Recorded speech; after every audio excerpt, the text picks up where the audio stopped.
आमीन। खुदा यीशु मसीह के ज़िंदा जलाली और कादिर नाम में आप सबको मेरा सलाम। हम खुदा के शुक्रगुजार हैं जिसने आज की सुबह एक बार फिर मुमकिन किया कि हम खुदावन की हजूरी में आ सकें और उसकी सताइश कर सकें, उसे मुबारक और धन्यवाद कह सकें।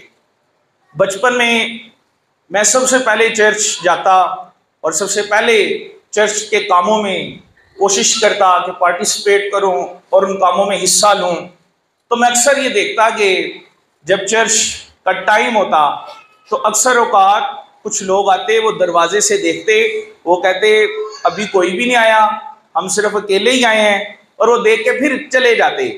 और उसके बाद जब सब लोग आ जाते तो वो एंड के ऊपर आते।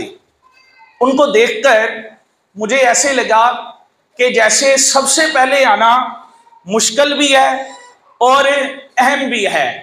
हम दुनिया में दूसरे कामों में अव्वल आना चाहते हैं, लेकिन खुदावन के कामों में शायद अव्वल आना नहीं चाहते। लेकिन बाइबल मुकद्दस में से आज हम एक ऐसे करैक्टर के ऊपर गौर करेंगे, वो खुदावन यीशु नासरी के 12 रसूलों में शामिल था। इससे पहले कि दूसरे रसूल खुदावन यीशु नासरी को अपना निजात दहिंदा कबूल करते, उस शख्स ने सबसे पहले खुदावन को अपना निजात दहिंदा कबूल कर लिया। उसने सबसे पहले खुदावन को अपना उस्ताद मान लिया। और जो पहला कदम होता है, ये बड़ी हिम्मत और जुर्रत के साथ उठाया जाता है। और जो पहला कदम उठाने वाले लोग होते हैं वो जबरदस्त कायलियत के कायल होते हैं। उन्हें ये पता होता है कि अगर मैंने ये कदम उठा लिया, जमाना मेरा मुखालिफ भी हो जाए, जमाना मुझे अच्छा समझे या ना समझे, लेकिन एंड पे जब मैं अपनी मंजिल पे पहुंचूंगा और लोग मेरी रोशनी को चमकते हुए देखेंगे तो मैं दुनिया के लिए एक मिसाल बन जाऊंगा। लोग मेरी तकलीद करेंगे और मेरे कामों को देखकर लोग मेरी तारीफ करेंगे। ऐसा शख्स होता है जो पहला कदम उठाता है। सो आज हम बाइबल मुकद्दस में से जिस शख्स के हवाले से सीखने लगे हैं, जिसने सबसे पहला कदम उठाया और खुदावन को अपना उस्ताद, अपना रबी और अपना बादशाह तस्लीम किया, उसका नाम है इंद्रियास रसूल। क्या नाम है जी? इंद्रियास रसूल।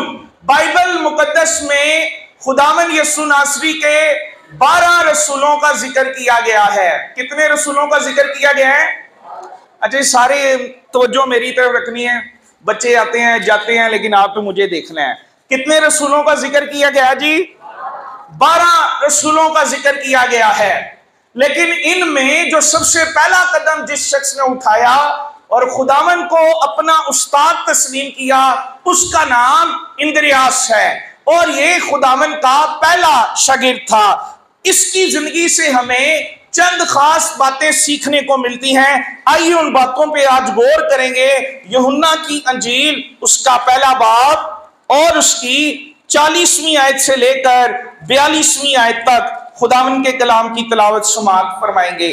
Gospel of John chapter number 1 verse number 40 to 42 खुदावन के कलाम में से तिलावत समाअत फरमाएंगे। खुदावन के कलाम में से gospel of John chapter number 1 verse number 40 to 42 खुदावन के कलाम में लिखा हुआ है, उन दोनों में से जो यूहन्ना की बात सुनकर यीशु के पीछे हो लिए थे, एक शमौन पतरस का भाई इंद्रियास था। उसने पहले अपने सगे भाई शमौन से मिलकर उससे कहा, हमको खरिस्तुस यानी मसीह मिल गया। वो उसे यीशु के पास लाया। यीशु ने उस पर निगाह करके कहा, तू यूहन्ना का बेटा शमौन है, तू कैफा यानी पतरस कहलाएगा। किताबे मुकद्दस का पढ़ा जाना हम सब के लिए बाइस से बरकत ठहरे।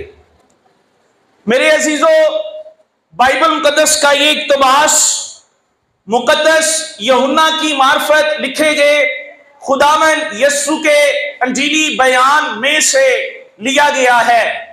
जैसा कि अक्सर और बेशतर जिक्र किया जाता है कि मसीहियों के पास बाइबल मुकद्दस की कुल 66 किताबें हैं और इनमें 2 अहदनामे हैं और एक अहदनामा नया अहदनामा है और इस अहदनामे में 4 अंजीली बयानात हैं और ये 4 अंजीली बयानात चारों के चारों एक ही बात पर मुत्फिक हैं और वो बात ये है कि नजात दहिंदा, रहाई देने वाला, मखलसी देने वाला, गुनाहों का छुटकारा देने वाला इब्ने मरियम है और वो शख्स है जो बगैर बाप के दुनिया में जन्म लेकर आया और जिसने पूरी दुनिया के सामने कहा तुम में से कौन मुझ में गुनाह साबित कर सकता है। किसी मुफक्कर, किसी मुबल्लग में जुर्रत ना पड़ी कि वो आपके मसीह खुदावन में कोई भी गुनाह साबित कर सके, क्योंकि वो पाक है और उसकी पाकीज़गी का इस कदर इकरार मुकाशफा की किताब में मिलता है, जहां चारों जानदार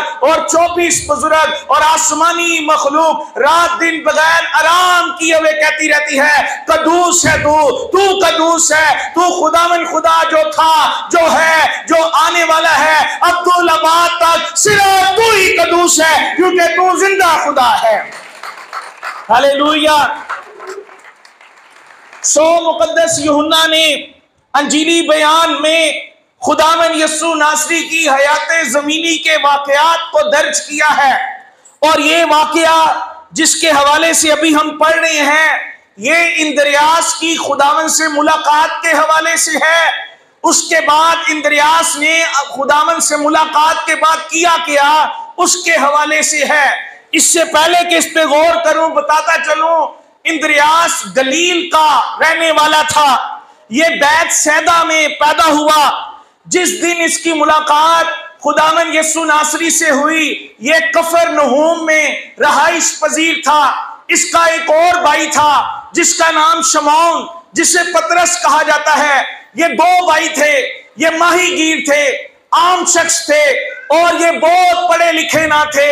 इनके पास कोई दुनियावी इल्म की डिग्रियां मौजूद नहीं थी। इनका घर कोई बहुत आलीशान नहीं था और ये अपने जमाने के कोई रईस शख्स नहीं थे, लेकिन खुदावन ने इन आम लोगों को चुनकर हमें पैगाम दिया है कि उसे काबिलियत नहीं चाहिए, उसे एहलियत नहीं चाहिए, उसे इंसान का बड़ापन नहीं चाहिए, उसे सिर्फ वो चाहिए जो ये कह दे ऐ खुदावन फरमा, क्योंकि तेरा बंदा सुनता है। जब ऐसा शख्स उसे मिल जाता है तो ये कहना शुरू हो जाता है दाऊद मुझे मेरे दिल की मर्जी के मुताबिक मिल गया है।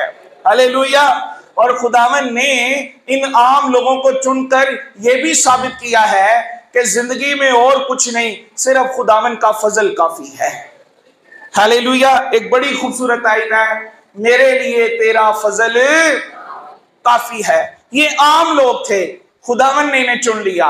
ये माहीगीर थे, मछेरे थे, मछलियां पकड़ा करते थे। इन्होंने शायद सोचा भी ना होगा कि एक दिन ऐसा आएगा जिस दिन हमारी मुलाकात अर्श वाले से हो जाएगी, लेकिन हो गया। इनकी मुलाकात अर्श वाले से हो गई। ये आम से खास बन गए। अगर आप भी आज आम से खास बनना चाहते हैं तो आपको भी खुदावन से मुलाकात करना जरूरी है। इंद्रियास के नाम का मतलब है आदमी। क्या मतलब है जी? आदमी। और आदमी जो लफ्ज है ये आदम से है। इसका मतलब ये है, आदम का मतलब है लाल मिट्टी से बना हुआ, और इसका नाम इंसान को ये हकीकत याद कराता है ऐ इंसान तू खाक है और फिर खाक ही में लौट जाएगा।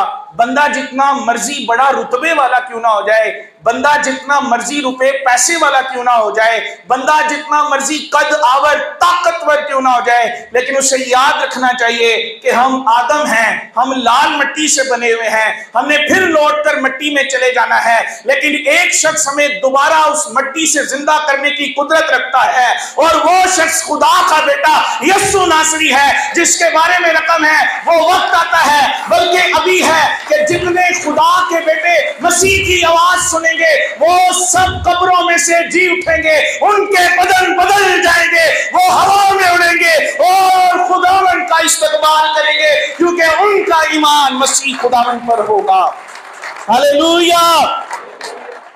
सो इंद्रियास मामूली शख्स, लेकिन इसकी मुलाकात गैर मामूली खासुल खास शख्सियत से हो गई। ये बदल गया।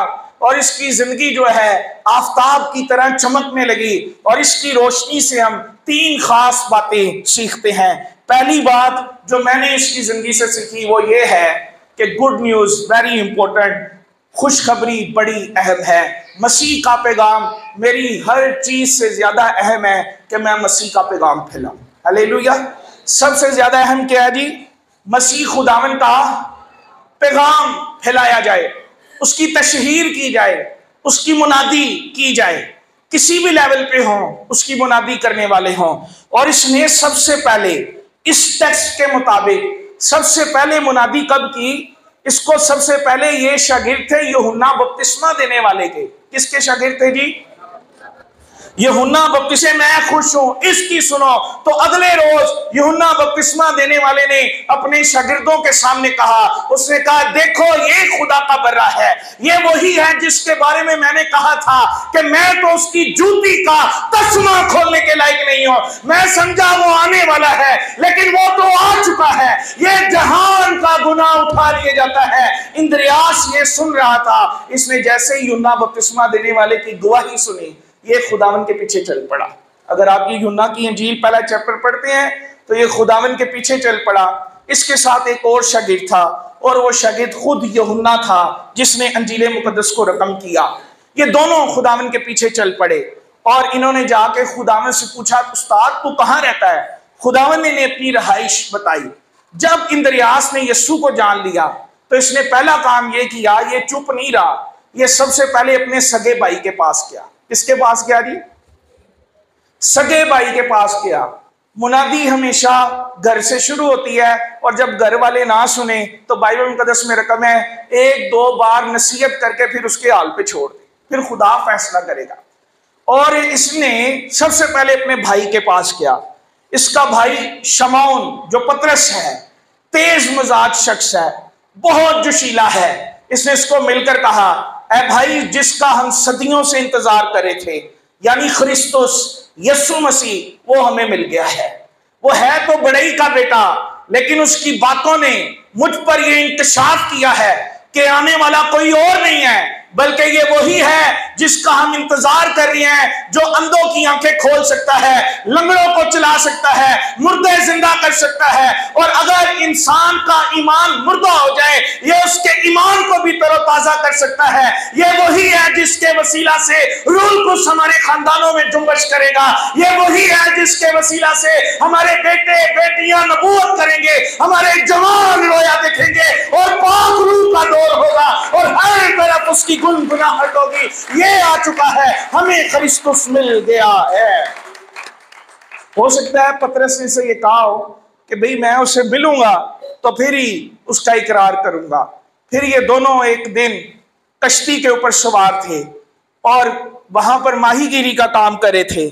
मत्ती की अंजील में तो खुदावन के कलाम में रकम है, इनकी मुलाकात यीशु नासरी से फिर हुई, और खुदावन ने फिर इनको बरमला तौर पर कहा कि माहीगीरी छोड़ दो और मेरे पीछे आ जाओ। और ये खुदावन के पीछे हो लिए। सो इसने पहला तारुफ किससे करवाया जी? अपने भाई से करवाया। किसका तारुफ करवाया? यीशु का। इसके लिए खुशखबरी बड़ी अहम थी। इसने अपने भाई को बताया कि यीशु हमें मिल गया है। आज ये फर्ज हम सब पर आयद है कि हम यीशु नासरी का तारुफ एटलीस्ट किसी से नहीं करवा सकते, भाई अपने खूनी रिश्ते से करवा दें, उसे जरूर बताएं कि निजात यीशु नासरी दे सकता है। दूसरी बात मैंने बाइबल मुकद्दस पढ़ते देखी कि इसने एक और शख्स का भी तारुफ यीशु से करवाया। यूहन्ना की इंजील उसके 6 बाब में, जब सारे लोग एक दूसरे के साथ बहस कर रहे थे कि शाम होने वाली है, हमारे पास तो रोटियां ही नहीं हैं, हम खाएंगे कहां से, पिएंगे कहां से, हम बातें सुनते सुनते मौजज़े देखते देखते बियाबान में आ गए हैं, लेकिन हमें रोटी कौन देगा? और खुदावन के शागिर्द भी आपस में बातें कर रहे थे। उन्होंने खुदावन से कहा, खुदावन इन्हें जाने दे, इतने लोगों की रोटियां हम कहां से लेकर आएंगे? परेशान थे। लेकिन इंद्रियास वहां पर भी अपना काम कर रहा था। इसने एक छोटे बच्चे के साथ गुफ्तगू करना शुरू की, और बातों बातों में इसे पता चल गया कि पूरी भीड़ के पास कुछ नहीं है, लेकिन इस बच्चे के पास कुछ है। और वो क्या था? उस बच्चे के पास 5 रोटियां थी और 2 मछलियां थी। और किसी बच्चे से कोई चीज लेना कोई आसान काम नहीं है, लेकिन इसने अपना ट्रस्ट, अपना भरोसा उस बच्चे पर डेवलप कर लिया। इसने बच्चे को समझाया होगा कि अगर तेरी 5 रोटियां और 2 मछलियां उस्ताद के हाथों में आ गई तो फिर तुझे ज्यादा चीज मिल जाएगी। उसने भी समझ लिया कि हाँ, ये चीज मेरे लिए तो थोड़ी है, लेकिन जब खुदावन के हाथों में आ गई तो ये चीज बढ़ जाएगी। याद रखिएगा, आपके भलाई के काम छोटे छोटे क्यों ना हो, लेकिन अगर वो खुदावन के लिए प्योर किए जाएं तो वो भलाई के कामों का असर देर पा और बहुत ज्यादा हो जाता है। इसके पास भी सिर्फ 5 रोटियां 2 मछलियां, और इसने इंद्रियास के कहने पर वो खुदावन के हाथों में दे दी। आगे आपके खुदावन के हाथों का करिश्मा है। इंसान के हाथ खाली कभी किसी को कुछ नहीं दे सकते। मसीह खुदावन के हाथों में मौजज़ात, मसीह खुदावन के हाथों में शिफा, मसीह खुदावन के हाथों में रिहाई, मसीह खुदावन के हाथों में अंधों की बेनाई। जब खुदावन ने छुआ जिसको भी, कोड़ी पाक साफ हो गया, क्योंकि वो हाथ किसी इंसान के नहीं बल्कि खुदा के हैं। और खुदावन ने वो 5 रोटियां और 2 मछलियां ले ली, और खुदावन ने कोई बड़ी दुआ नहीं की, बल्कि खुदावन ने क्या कहा जी, ऐ बाप तेरा शुक्र हो। और बाइबल मुकद्दस में रखा है वो 5 रोटियां बढ़ गई, मछलियां भी बढ़ गई, और कितने टोकरे बच गए? 12 टोकरे बच गए। और मैं ये तस्वर कर रहा था, जब 12 टोकरे बचे होंगे तो इंद्रियास उस बच्चे से मिला होगा, इसने उसे कहा होगा कि मैं तुझे यही दिखाना चाहता था कि यीशु बड़े बड़े काम करता है, ये टोकरे अब तू ले जा, क्योंकि खुदावन ने सबको शेर और रसूदा कर दिया है। ये इंद्रियास का काम था। तीसरी दफा इसने खुदावन का तारुफ और लोगों का भी करवाया। यूनानी लोग आए और वो खुदावन को ढूंढ रहे थे। इसने उन यूनानी लोगों का खुदावन से तारुफ करवाया। इसके अमल से ये जाहिर होता है कि अंजील की मुनादी सबसे अहम है। आप किसी भी स्टेज पे हों, आप किसी भी जगह हों, खुदावन के कलाम की मुनादी करने से मत शर्माएं। बाइबल मुकद्दस में रकम है, अगर तुम जमीन पर मेरा नाम लेने से शर्माओगे, मैं भी अपने बाप के सामने तुम्हारा नाम लेने से शर्माऊंगा। मैं एक स्टोरी पढ़ रहा था कि एक खुदा का बंदा किसी चर्च में इबादत करवाने जाता और आगे चर्च खाली होता था, और जब वो इबादत करवाता और एंड पे वो ये कहता कौन तौबा करना चाहता है। हर इतवार वो ऐसा करता, लेकिन आगे कोई होता ही नहीं था, तो तौबा कौन करता। लेकिन एक रोज उस टाउन में एक चोर जो है, उसके पीछे पुलिस लगी होती है, वो भागता भागता जाता है, उसे कोई जगह नहीं मिलती, वो चर्च में पीछे छुप जाता है कुर्सियों के पीछे, और खुदा का बंदा उस रोज कलाम सुना रहा होता है, और वो जब ऐलान करता है कि कौन तौबा करना चाहता है, वो भागता हुआ आता है, वो कहता है मैं तौबा करना चाहता हूं। वो शख्स तौबा कर जाता है, वो डाकू, वो चोर खुदावन यीशु को कबूल कर लेता है। जब वो कबूल करता है, वो टाउन में चला जाता है, वो जाके सबको बताता है मैंने तौबा कर लिया है, आज से मैं गुनाहगार नहीं हूं, मसीह के लहू ने मुझे धोकर रास्तबाज बना दिया है। गवाही ये है कि उसके वसीला से पूरा कस्बा खुदावन का शदाई हो जाता है, और सब ये कहते हैं अगर कोई सजदे के लायक है, प्रस्तिश के लायक है, तो वो खुदा का बेटा यीशु है, उसके अलावा कोई नहीं है। तो सवाल ये है, आप और मैं कितनी दफा ये कोशिश करते हैं कि इंद्रियास की तरह खुदावन का तारुफ किसी को करवा सके। दूसरी चीज इस शख्स की जिंदगी से मैंने ये भी सीखी कि हलीम होना बहुत बड़ी बात है। क्या जी? हलीमी बड़ी खास चीज है। हलीमी का मतलब है आजिज हो जाना। क्या होना जी? आजिज हो जाना। और कलाम मुकद्दस में लिखा है मुबारक है वो जो हलीम है, क्योंकि वो जमीन के वारिस होंगे। हुआ ये कि इसने पतरस रसूल को आकर बताया कि हमें यीशु मिल गया है, और इसकी वजह से पतरस खुदावन पर ईमान लाया।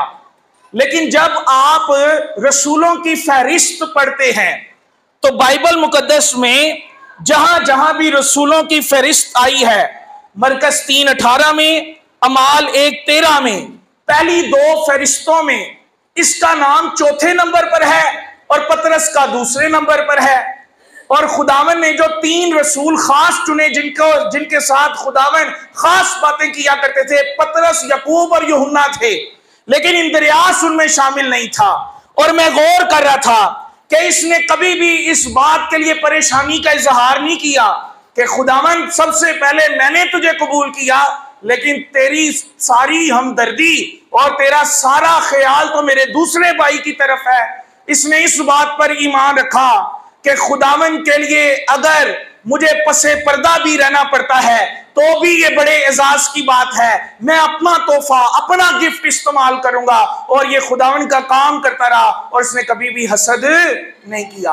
आज हमें भी गौर करने की जरूरत है, कहीं ऐसा तो नहीं है हमारी जिंदगी में हलीमी का अंसर ही कोई नहीं है और हम सिर्फ और सिर्फ जज्बाती और बुलंद आवाज की दुआ कर रहे हैं। बाइबल मुकद्दस में रकम है हलीम हो, और खुदावन ने भी कहा मैं हलीम हूं और दिल का फरोतन हूं। हमें भी खाकसारी करना जरूरी है। तीसरी बात मैंने इसकी जिंदगी से ये सीखी कि नुमाया होना बड़ी बात नहीं है, वफादार होना बड़ी बात है। क्या जी मेरे साथ कहिए, नुमाया होना बड़ी बात नहीं है, वफादार होना बड़ी बात है। हम कई दफा नमूदो नुमाइश में चाहते हैं, हम चाहते हैं कि अगर मेरे अंदर कोई क्वालिटी है वो लोगों के सामने उभर कर आए, लेकिन आपकी क्वालिटी अगर लोगों के सामने उभर कर नहीं आ रही, भीड़ में उसका तस्करा नहीं भी किया जा रहा, तो भी खुदावन पर ईमान रखें और उसके साथ वफादार रहें। पौलुस रसूल ने बड़ी खूबसूरत बात लिखी है।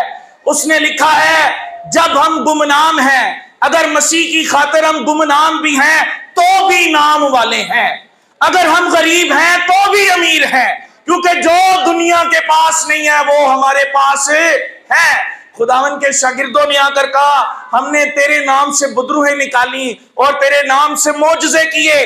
खुदावन ने कहा इस बात से कतन खुश ना हो, मेरे नाम से बुदरूहें निकाली, मेरे नाम से मोजज़े किए, खुश होना इस बात से हो तुम्हारे नाम आसमान पर किताबे हयात में, खुदावन की किताब में लिखे हुए हैं, वो तुम्हें जानता है। हालेलुया। सो हम कई दफा प्रोमिनेंट होने के लिए, नुमाया होने के लिए तो वो दो करते रहते हैं और अपनी रूहानियत और उसके भलाई के काम जाया कर लेते हैं। लेकिन आइए नुमाया ना हो बल्कि वफादार हो, जान देने तक वफादार रहे, मैं तुझे जिंदगी का ताज दूंगा। हुआ ये इंद्रियास के साथ कि पैतरा के मुकाम पर यूनान में गवर्नर था, गवर्नर की बीवी और गवर्नर के भाई को मुलाकात होगी इंद्रियास के साथ। खुदावन यस्सु के आसमान पर जाने के बाद जब शागिर्द रूल कुछ से भर गए, हर शख्स अपने अपने एरिया में जाकर मुनादी करने लगा, तो ये भी रूह से भरा हुआ अपने इलाके में था। तो गवर्नर की बीवी और गवर्नर के भाई की मुलाकात इंद्रियास से हो गई। उन्होंने इसे आम शख्स ही समझा होगा कि ये कोई आम बंदा है, लेकिन जब इसकी बातें उन्होंने सुनी, इसकी बातों ने उनके दिल पर चोट की और उनके दिल पर लगे हुए दाग धुल गए। और गवर्नर की बीवी और उसके भाई ने कहा कि अगर कोई प्रस्तिश के लायक है वो मसीहियों का खुदा है। उन्होंने खुदावन का कबूलियत का इकरार कर लिया। गवर्नर ने पैतरा के मुकाम पर इंद्रियास को सलीब पर चढ़ा दिया। इसकी सलीब एक्स नुमा की शक्ल की थी। एक्स नुमा सलीब पर चढ़ा दिया और अधमुई हालत में रखा। कई दिन तक ये अधमुई हालत के अंदर बेहोशी की हालत में रहा। बीच में होश आए और जैसे होश आए लोग इसे देखने आए, इसका तमाशा देखें, लेकिन ये उस होशो हवास में जब तक जिंदा रहा ये लोगों को बताता रहा कि अगर कोई खुदावंद है, अगर कोई निजात दहिंदा है, वो इब्ने खुदा है, वो यस्सु नासरी है। अगर तुम निजात पाना चाहते हो तो उस पर ईमान लो। और कहा जाता है, रिवायत है कि कई लोग जब ये शहीद हो रहा था तो उस वक्त भी उन्होंने इसकी मुनादी के वसीला से यस्सु को कबूल कर लिया। आज हमें भी ऐसा रवैया अपनी जिंदगी में लेकर आना है। हमें प्रोमिनेंट नहीं होना, हमने खुदावन के साथ फेथफुल, वफादार रहना है। जो खुदावन के साथ वफादार रहते हैं खुदा भी उनके साथ वफादार रहता है। चूंकि नौजवान बेटे और बेटियां भी यहाँ पर मौजूद हैं तो मैं जरूर आपके साथ अपनी गवाही भी शेयर करना चाहूंगा। जब मैं 5 वर्ष का था तो बाइबल मुकद्दस हमें पढ़नी नहीं आती थी, क्योंकि कभी स्कूल का मुंह ही नहीं देखा हुआ था। अभी बच्चे थे और घर पे भी कोई पढ़ा लिखा मौजूद नहीं था। दो मेरे बड़े भाई जाते थे, होली फैमिली स्कूल था ऊपर सड़क पे, और मुझे भी एडमिशन करवाया, मैं भी चला गया उधर। पहला दिन था तो हमारी जो मैडम है उन्होंने किताबचा दिया। किताबचा यूहन्ना की अंजील का था, और ये हवाला मुझे आज भी पूरे का पूरा ही याद है। और वो पहली आयात थी, और जैसे ही मैंने वो किताबचा ऐसे पकड़ा, मैं सिर्फ उसको देख रहा था। छोटी अंजील थी, मैं उसको देख रहा था, किसी ने मेरा मुंह खोल दिया और मैं पढ़ना शुरू हो गया। इब्तिदा में कलाम था, कलाम खुदा के साथ था, कलाम खुदा था, कलाम मुजस्सम हुआ, फजल और सच्चाई से मामूर होकर हमारे दरमियान रहा। हमने उसका ऐसा जलाल देखा जैसा बाप के इकलौते का जलाल होता है। उसमें जिंदगी थी और वो जिंदगी आदमियों का नूर थी। नूर तारीकी में चमकता है। वो अपनों के पास आया पर उसके अपनों ने उसे कबूल ना किया, पर जितनों ने उसे कबूल किया उसने उन्हें खुदा के फर्जंद बनने का हक बख्शा। अच्छा हुआ ये, जब मैडम ने देखा कि पढ़ता जा रहा है, मैडम ने मेरे मुंह पे हाथ रखा। उसने कहा अभी तो मैंने पढ़ाया ही नहीं, मैंने 2 वर्सेस पढ़ानी है और तू पढ़ता ही जा रहा है, पढ़ता ही जा रहा है, और मेरी जुबान रुक ही ना। मैंने अपने आप पे बड़ा कंट्रोल किया, लेकिन बात अपने बस की नहीं थी, बात तो ऊपर थी, रूल कुछ की थी। और मुझे भी ऐसे लगा जैसे मुझे कुछ हो गया है। वो लफ्ज जो भी मैं देखूं वो बोर्ड पर लिखे तब भी पढ़ी जाऊं, और अगर इर्द गिर्द किसी की किताब हो वो भी मुंह से निकल जाए। तो मैडम ने फिर मुझे पूछा, ऑफिस में लेके जाकर, साथ हमारी प्रिंसिपल थी, उसने पूछा, उसने कहा पहले ट्यूशन पढ़ते रहे हो? मैंने कहा नहीं मैडम, ट्यूशन नहीं पढ़ी। फिर उसने मुझे पूछा कि घर पे कोई पढ़ा लिखा है? मैंने कहा मैम नहीं, कोई भी पढ़ा। वो मानी ना, वो कहा ऐसे हो ही नहीं सकता, इतनी अच्छी उर्दू पढ़ रहा है, ये कैसे हो सकता है? घर पे किसी ना किसी से तो पढ़ता होगा। जब वो मैडम फोर्स करी जाए तो मैंने मैडम को वैसे गुस्से में कहा, मैडम जब बरतानिया के लोग इधर थे मेरा दादा उनको इंग्लिश पढ़ाता रहा है। मैडम हंसना शुरू होगी। मैंने कहा मैडम कोई भी पढ़ा लिखा नहीं है, हम सब तो बिल्कुल ही आम लोग हैं। लेकिन उसने कहा फिर ये कैसे पढ़ा? मैंने उसको फिर अपना एक ख्वाब बताया। ख्वाब में मैंने देखा कि जिस घर में हम रहते थे वो सारा कच्ची जगह थी और एक अमरूद का दरख्त होता था, और वालदा चूंकि सारा काम करती थी, और छोटे होते हुए मैं वो दरख्त के नीचे जो है बैठना, उससे अमरूद गिरने वो खाने, और अक्सर वहीं पे सो जाना। तो मैंने वहां पे ख्वाब देखा था कि परिंदों के पास किताब है और परिंदे जो किताब है वो मुझे सौंप कर चले गए हैं। मैंने मैडम को अपना ये ख्वाब बताया। मैडम मेरी जो सी थी वो दुआ गो थी। जैसे उनको ख्वाब बताया उन्होंने मुझे कहा बेटे ये तेरा गिफ्ट है और इस तोहफे को चमका देना है, तोड़ा दबाना नहीं है, इस तोड़े को बढ़ा देना है। उसने मेरी रहनुमाई कर दी। हमने उस दिन से बाइबल सौंप थाम ली अपने हाथों में, घरों के दरवाजे खटखटाए और ऊंचा ऊंचा गाया, घर घर में अंजील सुनाएंगे, प्यारे यीशु का नाम बताएंगे। और आज तक हमने उस बाइबल को थाम लिया। अंजील बहुत अहम है। आइए इस अंजील को थाम लीजिए, आपकी जिंदगी बदल जाएगी, आपका खानदान बदल जाएगा, आपकी नस्ल का स्टेटस चेंज हो जाएगा। खुदावंद आपको नीचे से उठा लेगा और खुदावंद आपको अपना जलाल दिखाएगा। और जब उसका जलाल आप पे मुनक्किस होगा तो यकीन कीजिए लोग आपके कामों को देखकर कहेंगे तुम आम नहीं हो, तुम मसीह के शागिर्द हो। इंद्रियास आज हमें चाहिए। आज इंद्रियास जैसा जज्बा हमारी कलीसियाओं में चाहिए। खुदा करे हमारे पास इंद्रियास जैसा जज्बा हो और हम अंजील की मुनादी करें और ये परवाह न करें क्या होगा, सिर्फ ये परवाह करें कि जब उसका तख्त लगा होगा तो कहीं मैं शर्मिंदा ना हो जाऊं। आओ अपने सरों को झुकाते हैं। अगर आप बाइबल मुकद्दस को पढ़ लेते हैं लेकिन आज तक आपने इस खुशखबरी को दबा के रखा है, आपने इस पर तवज्जो नहीं दी, आपने इसको अहम नहीं समझा, लेकिन आज इंद्रियास का करैक्टर आपको आवाज दे रहा है कि आओ अंजील अहम है, good news is very important. आओ अपने कामों को छोड़कर अंजील की तशहीर करें, आओ अपनी बातों को छोड़कर खुदावंद के कलाम का प्रचार करें,